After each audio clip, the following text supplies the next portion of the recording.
Now we are going to start up with another cell, that is the fuel cell. So the fuel cell is again a typical of a same type, that it is a voltaic cell, but the difference here that here we are going to take gases and there will be a continuous supply of gases. So that means the reactants are not going to exhaust here.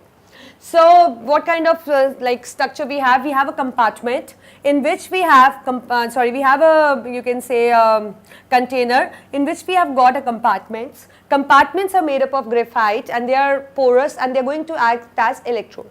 This one is in an anode and next to it is cathode. Likewise, we have many electrodes. Between this electrode, the space is filled with an electrolyte, that is aqueous KOH.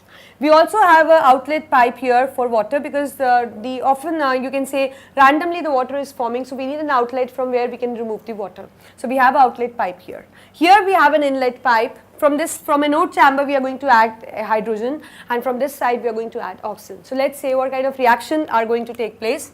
So as we know that reaction starts with anode, right, and we know that oxidation occurs at anode. So what happened, this OH interact with this H2, so H2 interact with this OH negative of electrolyte, loses an electron, and after that it results in the formation of two water molecules. And likewise at cathode, what happens, this O2 is there, it is going to react with this water, they will gain electrons because there are 4H, so that means they are going to gain 4 electrons, we will balance afterwards and we are going to get 4 OH negative. So as a result, let's see an overall reaction. So let's add these two reactions. We see that this thing 2O now, because when we are adding them, we may have to make the number of electrons same. So as we see, there are 2 electrons and there are 4 electrons gaining. So we will multiply the whole equation with 2. So when we multiply the whole equation with 2, so that means it becomes 2H2, it becomes 4OH negative, this becomes 4 electron and this becomes 4H2.